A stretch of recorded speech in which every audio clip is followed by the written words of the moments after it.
오늘 제목은 약육강식입니다. 네이버 사전에 보니까요, 이런 뜻이 있습니다. 잘 한번 따라 보시기 바랍니다. 약한 자가 강한 자에게 먹힌다는 뜻으로 강한 자가 약한 자를 희생시켜서 번영하거나 약한 자가 강한 자에게 끝내는 멸망됨을 이루는 말이다. 그러니까 약한 자를 디딤발로 삼아서 자신이 더 높은 곳으로 가거나 아니면 그들을 멸절시키는 일을 가리켜서 지금 양육강식이다라는 것을 이야기하고 있는데요. 오늘 본문에 보면은 이 지금 단지파의 행동들이 이런 양육강식의 일을 정확하게 하고 있는 것을 우리는 볼 수가 있습니다.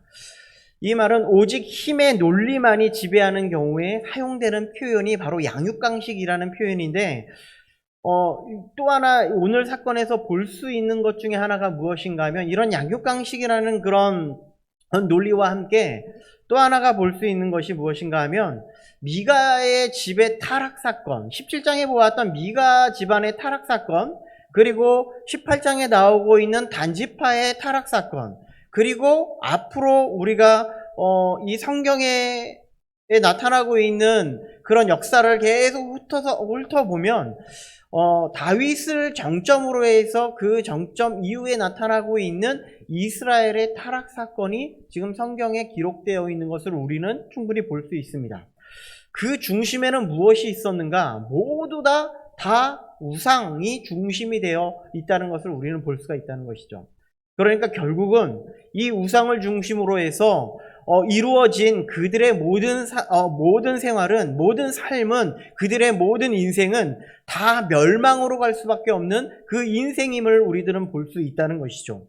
30절에도 마찬가지로 그 땅 백성이 사로잡히는 날까지 이르렀더라 라고 이렇게 말씀하고 있듯이 그들의 인생은 다 이렇게 멸망으로 지금 치달아가기 위해서 지금 걸어가고 있다라는 것을 말씀해주고 있다라는 겁니다. 또한 그 시대의 타락에는 권력의 이 폭력성을 그들에게 보여주고 있다는 것을 이야기하고 있습니다. 약자들을 돌보지 않습니다. 약자들을 무참하게 밟고 일어서서 자신들이 높아지거나 아니면 자신들이 지배하거나 그들을 아예 멸절시키는 일이 그들에게는 넉넉하게 지금 있게 되었다라는 것을 말씀해주고 있다는 것이죠. 틴켈러 목사님은 자신의 저서 사사기에서 이렇게 이야기합니다. C.S. 루이스의 책을 인용하여서 이렇게 말합니다. 가슴 없는 사람들이라고 말합니다. 그들의 이성은 가질 수 있습니다. 본능과 충동은 가질 수 있습니다. 그러나 심장이 없다고 합니다. 이 사람들은 양육강식을 가지고 있는 사람들, 그들의 폭력성을 가지고 있는 사람들은 그들의 마음속에, 자신들의 마음속에 사랑을 품지 못하고 다른 사람들을 품어줄 줄 모르고 다른 사람들에게 긍휼의 은혜를 베풀 줄 모르는 그런 사람들입니다. 라는 것을 말씀해 주고 있다는 것이죠. 힘의 논리적인 행동으로 그들은 아주 악한 결과를 만들어내는 그런 일들을 행하고 있음을 말씀하고 있는 것이죠. 오늘 먼저 전체적인 상황을 한번 같이 나누면서 이야기 나눠보도록 하겠습니다. 이전에 미가의 집에 방문했던 이 5명의 정탐꾼이 있는데, 이 지금 5명의 정탐꾼이 이 미가의 집에 다시금 도착을 합니다. 이 5명의 정탐꾼은 이 단지파의 600명이라는 그런 인구를 데리고 지금 이 미가의 집에 도착했습니다. 그리고 단지파 사람들에게 이야기하는 것이 있는데 그것이 무엇인가 하면 에봇과 드라빔과 새긴 신상과 부어 만든 신상이 있다라는 것을 이야기하죠. 지금 이 미가의 집에 이 드라빔, 에봇, 신상, 부어 만든 신상, 새긴 신상이 있어. 여기에 지금 그런 것이 있어. 자, 그렇다면 우리들이 행해야 될 것이 무엇인지 한번 생각해봐 라고 이렇게 말하고 있다는 것입니다. 그것이 바로 마땅히 행할 것을 생각하라 라고 이렇게 이야기하고 있다는 것이죠. 그런데 이 마땅히 행할 일이 과연 무엇일까요? 지금 이 본문에서 분명히 나타나고 있는 것이 미가의 행동을 통해서도 분명히 나타나고 있고 지금 이 단지파의 행동을 통해서 그대로 나타나고 있다는 말씀입니다. 먼저 미가의 행동을 보면 무엇인가 하면 미가는 자신의 어머니의 은 1,100을 이 세계를 훔치는 그런 일이 있었다는 겁니다. 이론에 의해서 결론은 자신의 집에 에봇과 드라빔과 새긴 우상을 부어 만든 우상을 만들고 그리고 새로운 제사장을 세우는 일을 지금 하게 되었음을 말씀하고 있다는 것이죠. 좋은 일일까요? 그런데 오늘 본문에서는 자신이 둘러봤던 이 미가의 집에 에봇과 드라빔과 우상을 훔치러 온 이 단지파의 사람들을 볼 수 있다는 겁니다.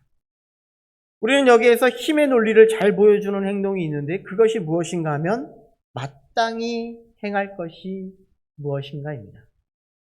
우리들은 무엇을 행하는 것이 마땅히 행할 것일까요?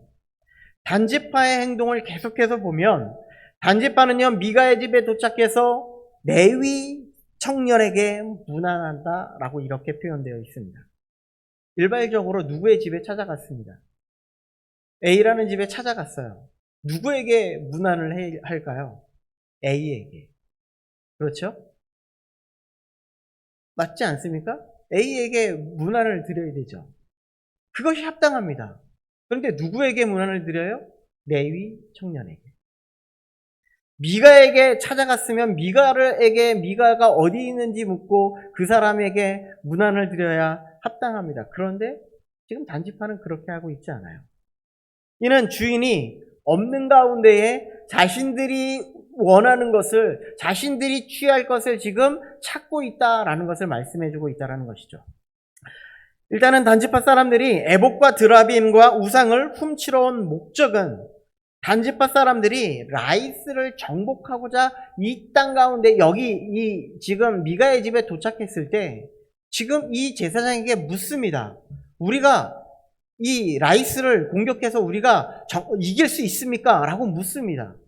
그런데 지금 이 제사장이 뭐라고 이야기하냐면 이 우상과 이런 것들에게 물어봐서 충분히 넉넉하게 이길 수 있습니다. 라고 이렇게 이야기하고 있다는 것이죠. 이것을 믿었던 겁니다. 그들이 지금 취할 것은 이 에봇과 드라빔과 새긴 우상을 자신들의 신으로 취해서 이것을 믿고 나아가면 우리는 넉넉하게 라이스를 이길 수 있을 것이다 라는 생각이 그들의 마음속에 계속해서 갖고 있다는 것이죠. 그래서 그것을 취하러 온 겁니다. 잘못된 신뢰이죠. 그들은 하나님의 자리에 우상을 지금 채워놓는 그런 일들을 행하고 있음을 말씀하고 있다는 거예요. 이것이 그들이 마땅히 행할 일이라고 생각한 것들이라는 겁니다. 이 결과 어떤 일이 벌어질까요? 사사기 18장 이후에 이 단지파에 대한 내용이 지금 요한계시록에 있는 내용까지 단지파에 대한 기록이 하나도 기록되어 있지 않습니다.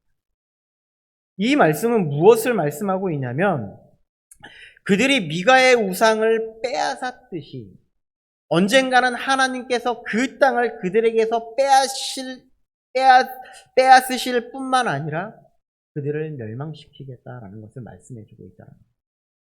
하나님께서 원하시는 것은 그들이 마땅히 행해야 할 것은 그들이 힘으로 권력으로 모든 것을 빼앗아 자신의 것으로 취하는 것이 아니라 하나님의 자리에 하나님의 우상을 이 세상의 우상을 에봇과 드라빔을 새긴 우상을 만들어 놓는 것이 아니라 하나님을 그 자리에 부어야 한다 말씀하고 있다는 것이죠. 단지파가 진정으로 행해야 될 것 31절에 보면 하나님의 집이 실로에 있었다. 하나님의 집을 찾아가는 것. 하나님의 뜻을 물어보는 거예요. 하나님 앞에 모든 것을 내려놓고 하나님만을 예배하고 하나님 앞에 뜻을 물어보고 하나님을 찬양하며 나아가는 것, 하나님을 알아가는 것, 그것이 지금 단지파가 행동해야 할 일들이다 말씀하고 있는 것이죠. 그런데 그들의 행동은 어떻습니까? 600명의 무기를 지닌 군사들을 문 앞에 세웠습니다. 그리고 정탐했던 5명이 17절에 새긴 신상과 에봇과 드라빔과 부어 만든 신상을 가져갑니다. 그들은 자신보다 약한 미가의 집안을 쑥대밭으로 만들어 놓고 있다는 겁니다. 미가의 신을 훔치는 악한 행동을 하고 있었다 말씀하고 있다는 것이죠. 그리고 또 지금 이 에봇이나 드라빔이나 부어 만든 신상이나 이것들의 지금 이런 것들이 무엇으로 만들었는지가 되게 중요합니다.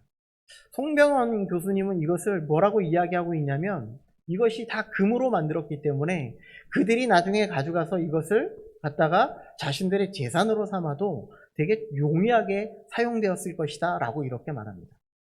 그러니까 이것을 훔치러 온 것은 자신들의 재산을 불리는 이유도 있지만 이 하나님의 자리에 우상을 대체하는 일도 있었다라고 이렇게 말하고 있는 것이죠. 그때 레위 청년은 그들에게 이렇게 묻습니다. 18절에 보니까 너희가 무엇을 하느냐 이렇게 묻고 있죠. 단지파는 19절에 잠잠하라 내 손을 입에 대라 라고 이렇게 말하고 있고요. 그리고 이렇게 말합니다. 우리와 함께 가서 우리의 아버지와 제사장이 되라 라고 이렇게 제안하는 것을 볼 수가 있습니다. 이런 제안에 레위 청년의 반응은 그 제사장이 마음이 기뻐하여 라고 말하고 있다는 것이죠. 힘의 논리에 의해서 내가 어느 쪽으로 서는 것이 가장 합당할까라는 것을 생각하고 있었다라는 겁니다. 힘의 논리가 너무나 잘 적용하는 대목입니다. 어쩌면 600명의 군사를 보면서 두려움에 떨었을 수도 있는 이 레위 청년은요, 용기를 내어서 무엇을 하느냐가 묻고 그들의 잘못된 행동을 꼬집고 오직 하나님만을 섬기고 하나님만 바라보고 하나님을 알아가기 위해서 하나님만을 예배하기 위해서 우리는 서야 한다라고 말하는 것이 합당했을 겁니다. 그런데 그렇게 하지 못해요. 이 사람의 눈치를 보고 저 사람의 눈치를 보면서 그렇게 지금 일 처리를 하고 있다라는 것을 하고 있는 것이죠. 이어서 단지파 사람들은 잠잠하라 라고 이렇게 이야기하는데요. 이 말은요, 이런 의미입니다. 입 다무십시오. 조금 가격하게 이야기하면 설교 용어는 아닐 건데 닥쳐라 라는 말입니다. 그리고 여기 레위 청년의 모습도 더 좋은 조건 앞에 어떻게 행동하는지를 너무나 쉽게 보여주고 있는데 기뻐하는 모습을 볼 수가 있습니다. 목회자라면, 아니 여기 있는 제사장이라면, 이 사람이 정말 진정한 제사장이었다면 사명을 따라, 자신의 소명을 따라, 하나님의 복음을 따라 그렇게 움직여야 하는 것이 합당합니다. 힘의 논리에 따라서 움직이는 것이 아니라 자신에게 주어진 사명이 무엇인지를 알고 그 걸음을 걸어가는 것이 합당하다라는 것이죠. 홍경인 교수님이 또한 이렇게 이야기했습니다. 목사님들이 교회를 옮길 때 90% 이상은 작은 교회를 떠나 큰 교회로 이동한다라고 말합니다.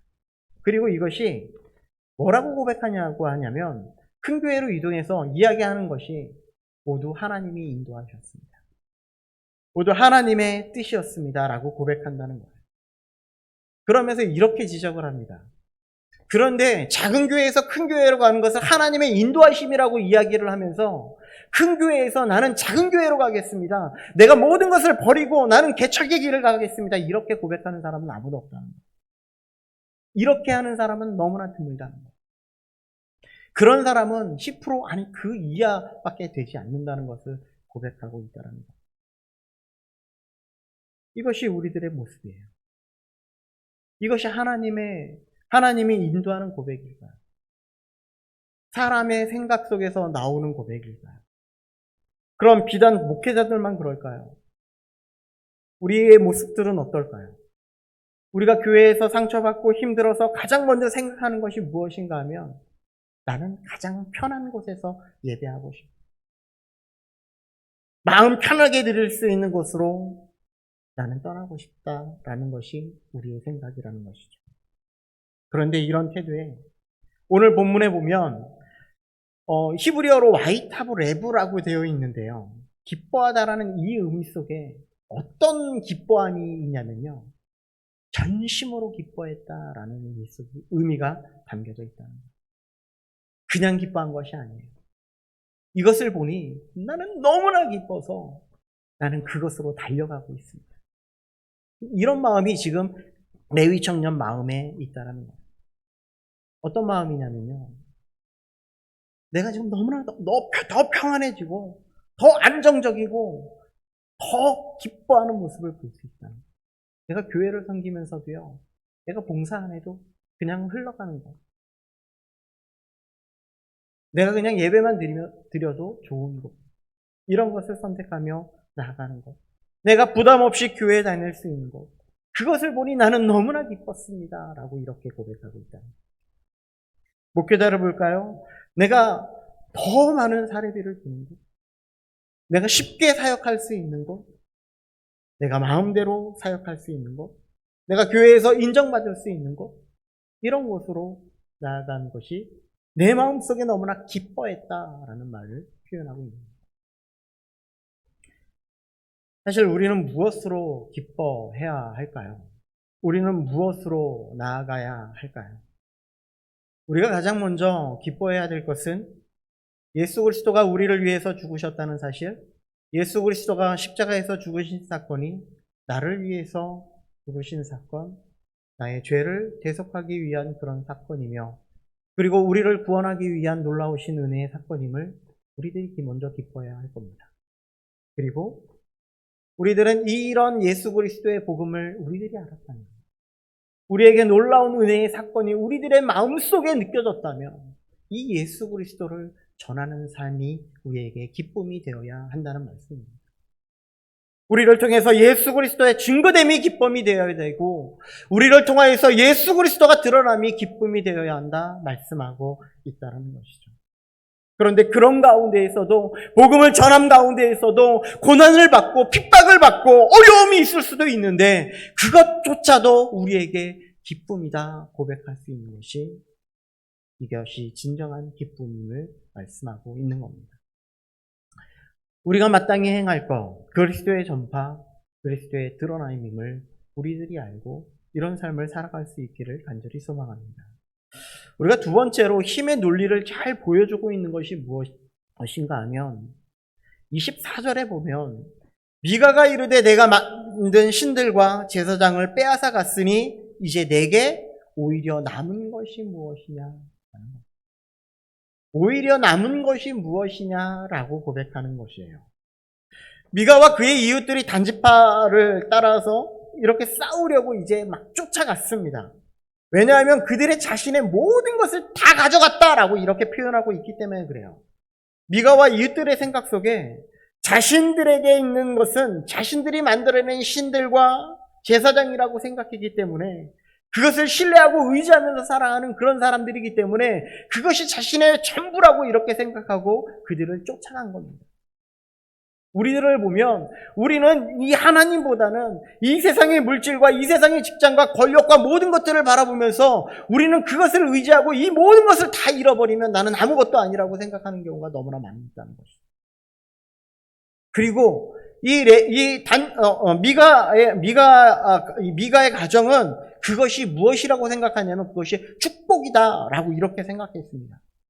사사기 17장 13절을 볼까요? 우리 한번 이 PPT를 보면서 같이 한번 읽어보도록 하겠습니다. 자, 시작. 예, 미가가 이르되 레위인이 내 제사장이 되었으니 이제 여호와께서 내게 복 주실 줄을 아노라. 모든 것이 다 갖춰졌습니다. 에봇도 갖춰졌습니다. 드라빔도 갖춰졌습니다. 그리고 나를 위한 제사장도 세워졌습니다. 이제 하나님께서 나에게 축복할 일만 남았군요. 이것이 나에게 축복이겠군요. 이것을 생각한 지금 그들의 삶이었어요. 지금까지 그렇게 생활해 왔어요. 그런데 이 모든 것을 지금 단지파가 다 빼앗아 갔어요. 그러면서 고백하죠. 오히려 남은 것이 없다. 나에게 남은 것이 없어요. 25절에 보면 단 자손이 그에게 이르되 내 목소리를 우리에게 들리게 하지 말라. 노한 자들이 너희를 쳐서 내 생명과 내 가족의 생명을 잃게 할까 하노라. 지금 너희가 와서 이렇게 얘기하는데 내가 힘이 센지 너희가 힘이 센지 한번 볼까? 한번 너희의 생명을 한번 없이 한번 해볼까? 이런 이야기를 하고 있는 거예요. 죽기 싫으면 돌아가십시오. 이렇게 이야기하고 있는 거예요. 이 사람들에게는 아무것도 남은 것이 없어요. 어쩌면 지금까지 자신들이 만들어 이렇게 놓은 그런 명성, 그런 권력, 그런 우상의 재단이 모든 것이 산산이 부서진 그런 모든 삶이었다는 거예요. 자신들이 움켜잡고 있던 모든 것을 다 잃어버린 한순간이었습니다. 그런데 우리에게도 똑같이 묻고 있습니다. 우리에게 남은 것이 무엇입니까? 우리는 지금 무엇을 붙잡고 무엇을 의지하며 무엇을 가지고 살아가고 있습니까? 우리들이 이 세상의 모든 것보다, 이 세상이 추구하는 모든 것보다 정말 예수 그리스도가 정말 우리에게 진정한 전부임을 고백하고 있습니까? 라는 것을 묻고 있다는 것이죠. 이 말은 우리가 오직 붙잡고 의지해야 될 분은 오직 예수 그리스도 한 분밖에 없습니다. 라는 것을 말하고 있다는 것이죠. 요한복음에 보면 예수님을 따르던 제자들, 12제자들 말고요, 많은 제자들이 우리에게 있었어요. 여러 명의 제자들이 예수님을 따라다녔어요. 그러면서 예수님의 가르침을 바라보면서 그들의 마음이 너무나 불편했던 거예요. 왜냐하면 예수 그리스도가 살과 피를 먹어야 된다고 그러고 나는 죽음의 길로 걸어가야 된다라고 이렇게 이야기를 하는 것이 내 마음속에 너무나 불편한 거예요. 예수님의 복음을 전하면서도 세상의 많은 사람들은 이 예수 그리스도의 복음이 왜 이렇게 불편한지 당신이나 믿으라고 이렇게 이야기할 때가 얼마나 많습니까? 또한 우리들이 하나님의 말씀을 들으면서도요, 하나님의 말씀 속에 선포되어지는 것이 내 마음의 가시가 되어서 내 마음을 찌를 때가 너무나 많이 있다는 거예요. 이것이 왜 이렇게 불편한지, 왜 자꾸 나한테 이야기하는 얘기인 것 같은지. 그런데 이런 사람들이 결국에는 예수님을 등지고 돌아가면서 예수님이 12제자들에게 이렇게 묻습니다. 너희도 가려느냐? 라고 물을 때에 베드로가 이렇게 대답을 합니다. 요한복음 6장 68절의 말씀에 보니까 주여 영생의 말씀이 주께 있사오니 우리가 누구에게로 가오리? 영생의 말씀이, 진리의 말씀이 오직 예수 그리스도 앞에 있는데 우리가 모든 것이 다 주님 앞에 있는 것을 아오니 우리는 떠나갈 것이 없다. 우리는 이런 믿음을 가져야 된다는 겁니다. 우리에게 있는 진정한 믿음, 절대 빼앗기지 않을 뿐 오직 예수 그리스도가 진리의 말씀이 우리 가운데 있는데 그 말씀을 믿는 자에게 어느 누구도 그 모든 것을 빼앗을 수 없음을 말씀해 주고 있다는 것이죠. 아무나도 취할 수도 없습니다. 누구도 빼앗을 수도 없는 그런 분이 바로 예수 그리스도이심을 우리에게 말씀하고 있는 거고요.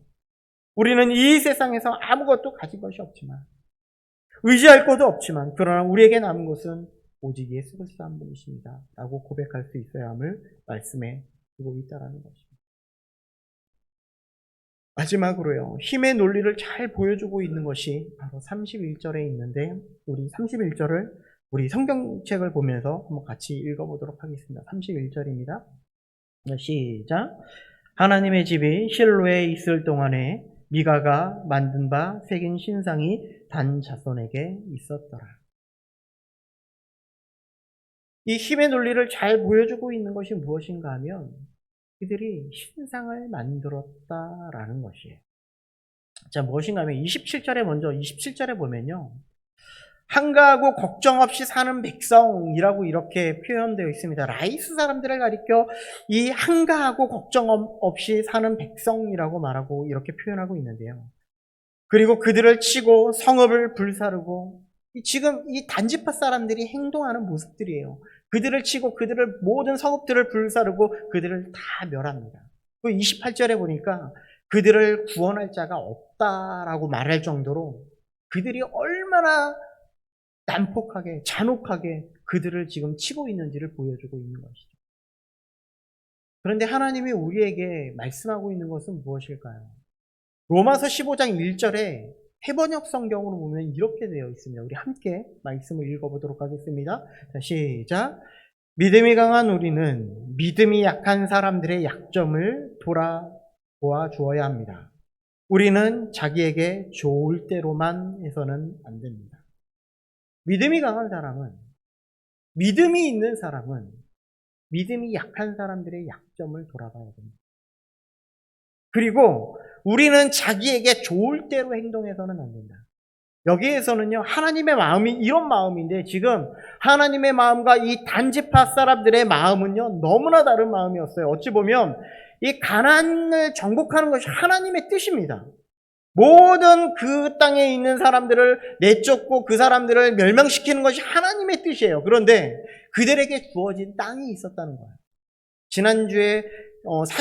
지난번에 사진을 보여서 알겠지만 지금 이 단지파 사람들에게 주어진 땅은요, 예루살렘 이 근처에 있는 그 땅이었어요. 그런데 지금 이 라이스라는 땅은요, 지금 꼭대기, 그 위에 꼭대기에 있는 땅이에요. 이스라엘의 북쪽 끝쪽에 있는 땅이었다는 거예요. 어떤 의미예요? 그들에게 주어진 땅이 아니라는 말씀이에요. 하나님이 그들에게 주어진 땅이 아니었음에도 불구하고 그 땅을 차지했다라는 것은 그들의 잘못된 행동을 하고 있다라는 것이죠.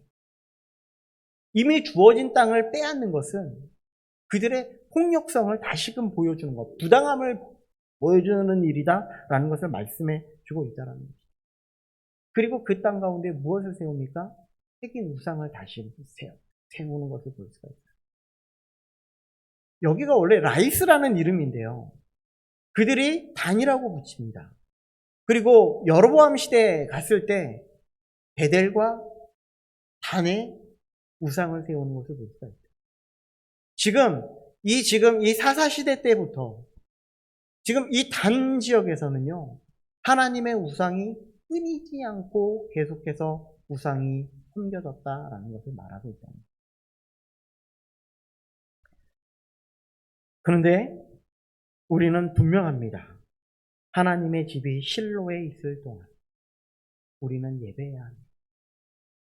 우리는 하나님이 오시는 그날까지 우리에게 예수 그리스도의 복음이 선포되는 그 동안에 우리 집 분명하게 하나님만을 섬기고 하나님만을 찬양해야 한다는 것이죠.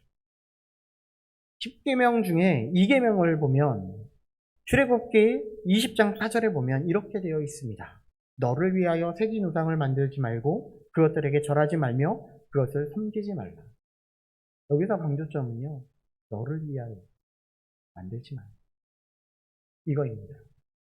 단에 새긴 우상을 둔 이유는 다른 것이 아니라 그들의 자신들을 위한 행동이었다라는 것을 말씀해 주고 있습니다. 하나님의 뜻과는 전혀 다른 행동이에요. 하나님이 원하시지 아니하고 하나님이 기뻐하시지 않을 그런 뜻을 지금 그들이 행동하고 있다라는 것을 말씀하고 있다는 것입니다. 우리는 어떤 믿음을 가지고 하나님 앞에 나오고 있습니까? 우리가 마땅히 행해야 할 행동은 과연 무엇일까요? 우리는 무엇을 바라보면서 신앙생활을 가지고 있습니까? 오늘의 말씀처럼 오직 하나님만 드러내는 삶, 오직 하나님만이 전파되는 그런 삶, 뿐만 아니라 우리가 절대로 빼앗기지 말아야 할 뿐이 오직 예수 그리스도의 복음임을 우리들이 마음속에 깨닫고 하나님의 말씀처럼 내 이웃을 내 몸과 같이 사랑하고 내 약한 자들을 돌보며 그들에게 복음을 전하고 그들을 구제할 수 있는 우리들의 삶이 되어야 한다는 것을 이야기하고 있다. 우리들의 주변 사람들에게 하나님의 긍휼의 사랑을 베풀 뿐만 아니라 주님의 복음을 그들도 알게 하는 것이 주님의 뜻이다라는 것을 말씀해주고 있다는 것이죠. 혹시 우리의 믿음 속에 폭력적인 믿음을 가지고 있어서 우리의 이웃을, 우리의 공동체를 혹시 마음 아프게 하거나 약한 자들을 짓누르는 행동을 하고 있지는 않습니까? 혹여 하나님을 예배하고 알아가고 함께하는 그런 자리조차 나 자신의 행복을 위해서 그렇게 걸어가고 있지는 않습니까? 나 자신만을 위한 예배, 나 자신만을 위한 찬양을 하고 있지는 않습니까? 우리의 모든 예배가 하나님께만이 영광이 되어지고 하나님만이 드러내며 하나님이 찬양받는 그런 예배, 그런 믿음을 소유할 수 있는 우리 모두가 되기를 간절히 소망합니다. 기도하겠습니다.